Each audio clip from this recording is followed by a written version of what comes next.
Hello and welcome in. Please do not leave your luggage unattended on the station.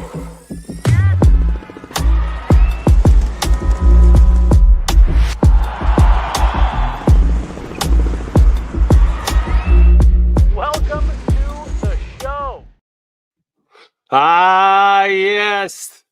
Good morning. Happy Monday. Welcome to Guerilla Sports Daily. I'm Nate Jackson. We're a few minutes late today, but that's cool. It's Thanksgiving not weekend, and people are starting to trickle away, but we're still here and we're rocking with you.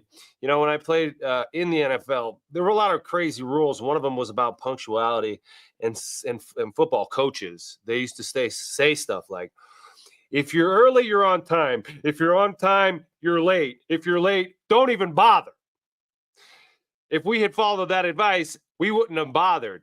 But the real world doesn't follow those punctuality rules. The real world plays by a different set of rules. And we're here rocking with you today on those rules on a Victory Monday. The Denver Broncos handing the Las Vegas Raiders a 29-19 loss in Vegas for the first time in Broncos history. That's right. The Denver Broncos beat Las Vegas in Vegas, Sin City, for the first time ever. You know, Broncos fans went out there for the last 5 years, took pictures in front of that sign there, then went to the Bellagio, got hammered, walked the strip, passed out early, woke up the next day, ended up going to the game and getting disappointed because the Raiders beat the Broncos again. Not this time, guys. Not this time. The Denver Broncos showed up and faced a very game opponent in the Las Vegas Raiders at this stadium right here, Allegiant Stadium, which is, from the inside, it's a beautiful thing. From the outside, it looks like the Death Star, Galactica, like the spaceship just dropped down there in the strip on the other side of the freeway there. A beautiful stadium, but it isn't a home field advantage for the Raiders, and the Broncos fans showed up in kind to prove that yesterday. 29-19, improving to 7-5. The Broncos did, but it didn't start that way, did it? The Broncos were down 13-9 at halftime. Now, the Raiders came out pretty aggressive. They got nothing to lose, right? The Raiders, who were 2-8 going into this game, and the Broncos 6-5 going into this game. Two organizations on different tracks. Sorry, Raiders going this way. Broncos going this way. Broncos have their new quarterback. Raiders have no quarterback. Raiders have no coach. Antonio Pierce, he's going to get replaced. The Raiders owner is still looking for answers. The Broncos owner, a new owner, has found them in Sean Payton and Bo Nix. That's right. Sean Payton right there coached a very good game, although there are some questionable calls. We might get into them later and why he feels comfortable doing that kind of stuff, because he's got this guy at the helm, Bo Nix. That's right. Oh, look at Bo. Look at Bo, man. Woo! Ha! Bo. You see Bo's crazy eyes there? Bo's crazy eyes were directed towards the Las Vegas Raiders defender who dared to get in Bo's face and talk some crap.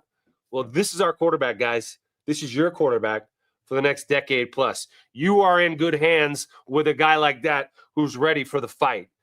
And there's a lot of people doing the lip reading on that moment. What did Bo say to that guy? What I think he said was, "Not on your life. Not on your life."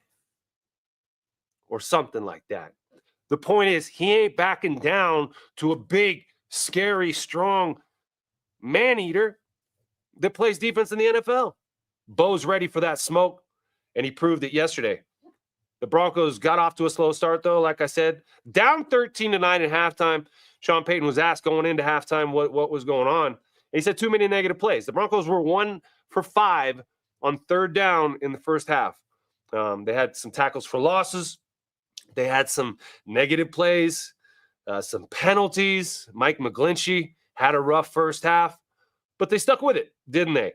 They stuck with it. They came out at halftime, and they were buoyed by an excellent play by Brandon Jones, an interception that kind of changed the prospects. There he is, picking off Gardner Minshew of the Village People, who every day is Halloween for Gardner. And I kid Gardner because now he's dealing with a very serious injury, broke his collarbone in that game. and he's going to be down for a while. Desmond Ridder took over and didn't have a lot of luck against the Broncos. But Brandon Jones, that interception right there really did turn the tide, put him inside the red zone, and it turned into Cortland Sutton time in the second half. Whereas the first half, you had to withstand the storm. The second half, the Broncos offense started to come alive, and Bo Nix started to go at his most potent weapon, that man right there, Cortland Sutton. Cortland Sutton ended the game with 8 catches for 97 yards and 2 scores. One of those scores, a characteristic Cortland Sutton freaking toe tap ballerino acrobatic sideline end zone catch. He does that with such regularity. The ball goes up to Cortland in the end zone. You know he's going to find a way to do that. His body awareness to be able to track the ball, secure it, and also get his feet or his knees or his toes inbounds is truly remarkable. And he has so much confidence in that now, and Bo Nix's confidence in Cortland is growing by the day. Cortland Sutton to the Las Vegas crowd after that touchdown. I do this shit. I do this stuff. Stuff. Yes, you do, Cortland. Yes, you do. Over and over and over and again. Cortland Sutton playing top-level football right now. One of the best in the NFL right now. Our very own Cortland Sutton. Many folks wondering if he's a number one receiver. Traditional. Maybe he's not a traditional number one receiver, but right now he's acting like he is. He's carrying this team offensively. He's providing the spark. And a lot of younger players are following his lead and playing pretty well as well. Devon Vele, 6 catches for 80 yards. Really, really good to see Devon Vele. And there you see him wearing number 81, Tim Patrick's old number in camp. After camp was over, he made the team. He made the switch. Now he wears number 17. Devon Vele is a 26-year-old rookie, almost 27. So he's very mature, very polished.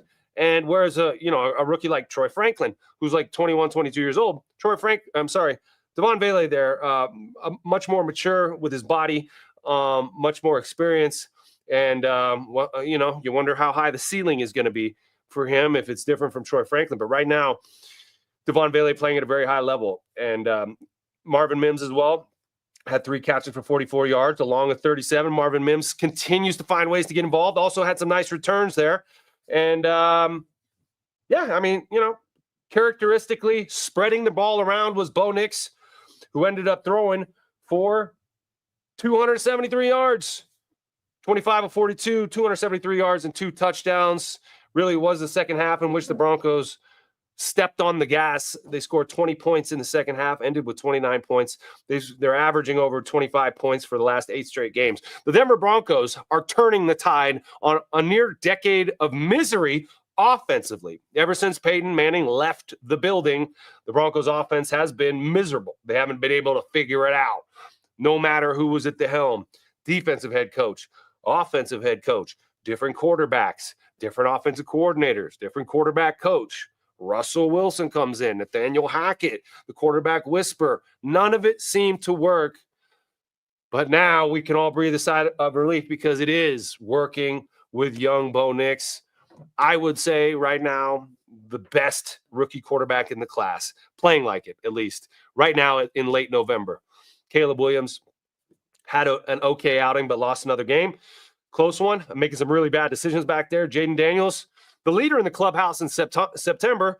Bo Nix caught up in October, and now I think Bo Nix kind of moving ahead of Jaden Daniels in this conversation. If you're paying attention to what Bo Nix is doing, protecting the football, distributing the football, operating Sean Payton's system, it really is a thing of beauty. Bo Nix and the Broncos have not had a turnover in 15 quarters, guys. That's almost 4 games. 4 games without a turnover. It's a lot easier to win football games when you're not making mistakes. The only thing that this offense is now, to me, lacking, okay? Well, there's 2 things. Number one, the running game. The running game was not effective again yesterday. It didn't really have to be, but at the same time, it's got to be better than that. 63 total yards rushing the football. Jaleel McLaughlin was your leading rusher with 44 yards on 7 carries. One of those was 18 yards. Other than that, really nothing doing. Audric Estime had 3 for 15, and Javonte Williams led the team in carries. He had 8 carries for -2 yards. -25 yards per carry. Not good enough. But here's the thing about the Broncos running game. The way they throw the ball, okay, the quick pass game, quick pass. And I know a lot has been made about how Bo Nix doesn't throw the ball. His air yards are among the shortest air yards of any quarterback in the NFL. Why is that? Why is that? When you're on a precision passing offense, okay, guys, those quick passes become like running plays. They become like running plays. They're complete for 2 yards. You may get 4 or 5. You're okay with that. You stay in bounds. You milk the clock. That's okay. The quick pass game is like a run play if you're precise and you have that connection, which the Broncos clearly do. So a lot of Bo's numbers, the precision that he's been throwing with lately, that's because of all these short passes, these quick screens, these smokes to the receivers, these really easy completions that get a lather going with the offense, get that connection going, get the defense sucking up. You can take some shots over the top. So the running game needs to improve. The only other thing that I think the Broncos need in their repertoire on offense are the downfield passes on the sidelines. The all goes. Okay, we hit Troy Franklin in the middle on a seam. That was nice. Bo continues to try to hit him down the sideline on just a straight shot. We still have not completed one of those. You've done a few back shoulder throws, but nothing down the field in which a guy just runs under it and beats a dude for 70 yards and a touchdown. That's the last level to be unlocked by this offense. Once you have that in your repertoire, this could be a team that can make some waves in the playoffs. Yes, I said it, in the playoffs. The Broncos clearly in the playoff hunt. If the playoffs were to start tomorrow, the Broncos would be in it. They're 7-5 right now. Do we have a picture of the playoff picture? We do. And, well, where are the Broncos? Okay, this is old. This is old. Get it off. Get it off the screen. Okay, so if the playoffs were to start right now, the Broncos would be in it. They're the 7th seed at 7-5. Behind them are the Miami Dolphins, who are 5-6. The Broncos have a 2-game lead on the 8th seed right now. The Broncos do control their own destiny. And it's not just because of what Bo Nix and this offense is doing. The complementary football being played, let's give the flowers to the side of the ball that's really carrying this team. And that's the Denver Broncos defense, led by Vance Joseph. The Denver Broncos defense took it to the Raiders yesterday. The Raiders got some garbage time yards and points at the very end there, but they were able to score a touchdown in the first half. That was because of some poor field position set up by some bad special teams by the Broncos. The Broncos special teams, other than Will Lutz, who absolutely had a really good game. He was 5 for 5 on field goals, 2 for 2 on extra points. Let's give a little credit where credit's due to the Broncos field goal unit. Much maligned a couple weeks ago. Understandably, they got a kick blocked, a 35-yard field goal blocked against the Chiefs. They lost in the game. But you know what they did? They went back to the drawing board. They shuffled some guys around. Alex Forsythe still on the unit, not in the same spot. They put the tackle Pert in his spot, moved some dudes around. The operation was flawless yesterday. Will Lutz might be special teams player of the week for that one. 5 for 5 field goals, 2 for 2 extra points. And I had him on my fantasy squad. So I'm really happy about it. All right. Thank you, Will. But the Broncos punt return unit didn't do him any favors, fell for the okey doke, a little fake kick pass to Divine Diablo, one of the best names in the NFL, and a big play for the Raiders that put him in scoring position. They also had a huge return. A rookie running back, number 23 there, had a 59-yard kickoff return. Those two plays really put the Broncos in a difficult position. Other than that, the Broncos defense came to play. And that was without Zach Allen. You got to remember, Zach Allen, potential all-pro defensive lineman for the Denver Broncos, who's playing out of his mind, did not play in the game. And so that was just some big shoes to fill. The Broncos did so admirably and were able to step up and shut down the Raiders when they needed it most. Cody Barton led the team in tackles. Cody Barton, PJ Locke, Jaquan McMillian all had 6 tackles. 5 sacks for this Denver Broncos unit, who continues to lead the NFL in sack numbers. 5 sacks. The Denver Broncos have the best sacking defense in the NFL. They got 5 more yesterday. 5 of them, okay? Cody Barton had a half of a sack. Jonah Ellis, rookie, had a sack. Malcolm Roach had a sack. TJ Jones had a half a sack. Jonathan Cooper had a half a sack. And Ioma Owazurike, after serving a year-long suspension for sports betting, got himself a half a sack. So kudos to him getting back on the field. He was very happy after that sack, presumably not just because he got a sack, but he also bet on himself for the over. So congratulations getting back on the field. Hope you made some money on that sack. Just kidding. Just kidding, Annie. I'm just kidding. But the Broncos defense continues to show up and play at an incredibly high level. Nick Bonito with a strip sack at the end of the game to get him to 10 sacks. He's got double-digit sacks now. Nick Bonito does. There has not been a Denver Bronco double-digit sacker since 2018. 6 years. Finally, Nick Bonito breaks that streak, and that was Von Miller who did it then. Why are the Denver Broncos now sacking the quarterback better than they have in years past? Well, it's a combination of things, okay? One, your defense is better, much better, playing at a very high level, okay? But two, your offense is better. Your offense is getting leads. Guess what happens when you get a lead and sustain long drives? Your defense can sit on the sideline and rest. And then when they get out there, they can pin their ears back and attack, knowing that the opposing offense actually has to throw the ball to catch up because they're down 2 scores. The Broncos have 6 double-digit wins this season. How about them apples? You like apples? Coffee break.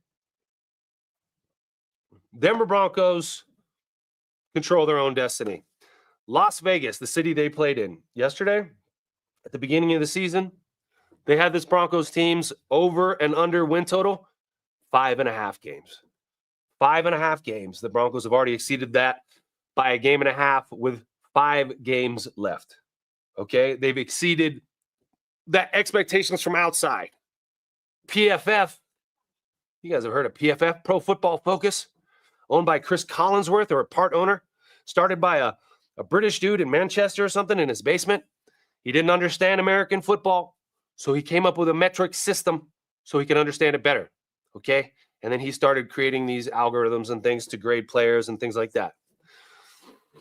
PFF has this Broncos team as the worst roster, number 32nd roster in the entire NFL going into this season. And I understand why, at least on the outside. They had $53 million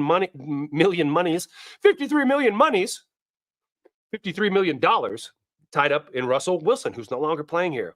So the idea was that you can't spend money, so your players are going to suck, and the quarterback that you let go was an all-world quarterback, and the guy you got, so little Bo Nix. Well, little Bo Nix, show me that picture of little Bo Nix again, would you?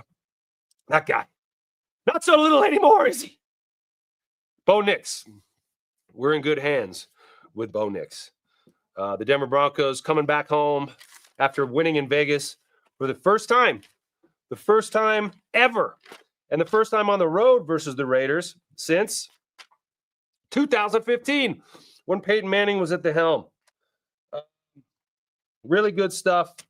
It was a type of game where, no matter how the Raiders are playing, no matter how poorly they are, poorly their season is going, their eyes are always going to widen, kind of like Bo Nix, when they see the Broncos come into view. The Broncos or the Raiders might be 2-8. They might be in total turmoil. But historically, they've been able to get it together and give the Broncos a run for their money. They won 8 out of the last 9 prior to yesterday against the Broncos. And obviously, all those at home in a row. Why was that? There was something that the Broncos couldn't get over, and Sean Payton and Bo Nix have finally gotten them over it. So we can all breathe a sigh of relief. We're on a winning streak now against the Raiders, and hopefully this continues for a long time. Any commenters? What was your biggest takeaway, guys, from the game yesterday? Are we feeling good about the Broncos' playoff chances? Are we feeling good about where the Broncos are lining up? We got the Cleveland Browns coming up on Monday night, okay? Then there's the bye. The Broncos are having a very late bye. After 13 games, they get a bye. 12 games are already down, 1 more before the bye, and then 4 more after the bye. So you got the Browns on Monday Night Football. That's the return of Jerry Jeudy. And the Browns are being buoyed by a change at quarterback. Deshaun Watson, the $60 million man, had a lot of bad juju, a lot of bad energy around that that locker room. As much as they tried to, they're professionals, they try to rally around him. Him being gone probably is a sigh of relief. Jameis Winston has him on a 2-game winning streak. So Jameis Winston coming in here next Monday night. Jerry Jeudy's returning. Shelby Harris returning. Nick Chubb back on the field. So this is not going to be an easy game. This is a former coach of the year in Stefanski, a 2-time coach of the year. So Broncos have to take this opponent just as seriously as they took the Raiders and every other opponent. I don't see that being a problem. Sean Payton is a master of the psychological preparation part of this. Clearly knows what buttons to push and when for his team to get them ready, okay, to go play whatever football game is in front of them. They got 5 games left. Monday Night Football before the bye. They get a bye. They come back, play the Colts at home. On the road for a Thursday night game, which just got flexed. Thursday night game got flexed. So it's another national television game. I think Sean Payton wants to test his young team in that regard. Is this the year the Broncos are going to win a Super Bowl? We hope. But if they aren't, that's okay. They're making strides. Sean Payton wants to be here for probably 10 years, win 3 Super Bowls right off into the sunset. How would that be? Would you guys feel okay about that? If so, 2024, we're going to look back on it and see that as the beginning of it all, when the flowers just began to bloom. So whatever happens this season, this is experience that's going to drive this young team in the years that follow. So let's test them. Let's put them in situations that may be difficult. Let's volunteer to flex into a Thursday night road game and see how our team responds.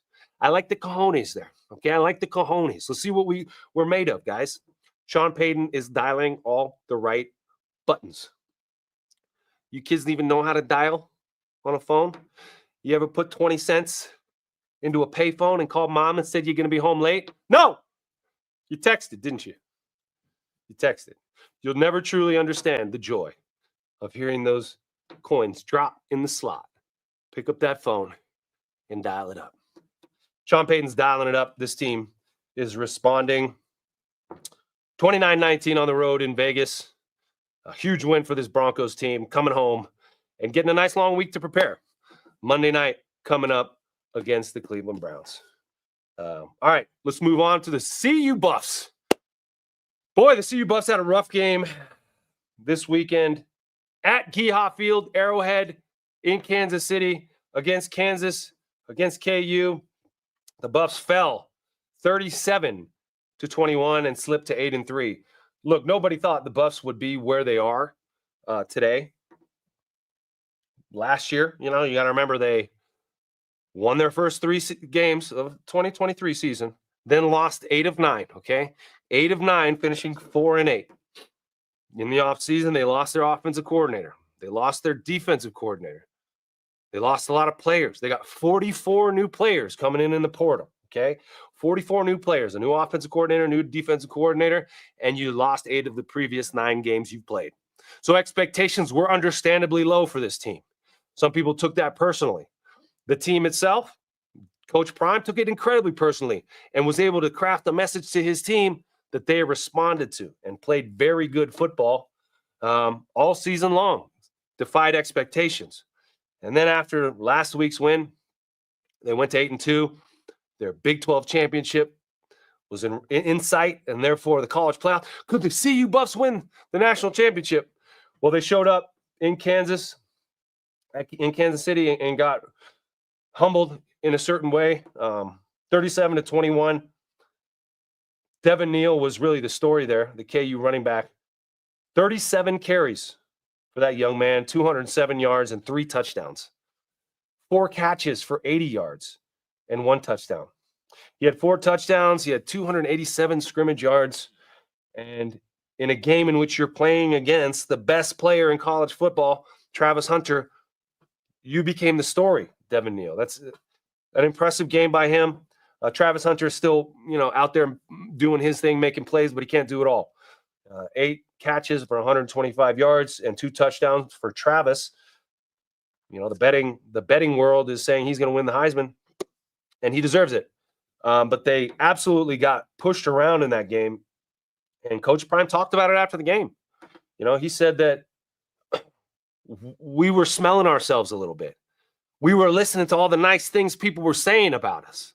And so for all those people who had crowned CU after that game, after the 8-2 game, you contributed to it. And it's a difficult landscape, media landscape, to stay focused and ignore all the hype and all the fanboys and all the energy around the program and stay focused on what you got to do. But Coach Prime and CU learned a nice lesson there. And Coach Prime, I think he's going to stick around. He's going to use that to teach these young men how to be even more steel trap minded when it comes to these games and the praise that they're going to get. Like he says, and like they all say, CU is everyone's Super Bowl. Yeah, you're going to get that energy every week. And if there's some bases that aren't covered, it's going to get exposed. So CU still has a bit of work to do, but can feel very good about where they're at and can finish as, I know there's a lot of weird dominoes that have to fall for them to still get to the Big 12 championship game. I think it's very unlikely. I think we would need a mathematician in here to tell us that. But CU falls 37-21 to Kansas with really a dominant run performance by Kansas and no answers on offense for the CU Buffs. Pat Shurmur probably called his worst game of the year. They just didn't have any. They didn't possess the ball. KU possessed the ball for 40 minutes to CU's 20. CU, when they rely so much on their passing game, their running game kind of falls by the wayside. And in a game like this, when you got to try to keep KU's offense off the field, they weren't able to do that. And so you live and you learn. This team, this roster may be not quite complete, but they learned a good lesson about not smelling yourselves, as Coach Prime said. All right, the Denver Nuggets on Saturday went and beat their rival, the LA Lakers, 127-102 to improve to 9-6, handing the Lakers only their second home loss of the season. And Nikola Jokic had 34 points, 13 rebounds, 8 assists. MPJ had 24 points on 10 of 15 shooting. Russell Westbrook off the bench, 14 points, 7 rebounds, and 11 assists, really providing that spark plug that everyone had hoped Russell Westbrook would be.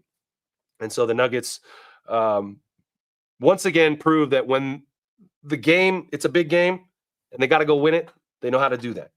This is early in the season. Of course, we have our sights set on the big prize, but you incrementally have to get ready for it by getting guys like Russell Westbrook and younger players minutes, important minutes against game opponents like the Lakers on a national spotlight game.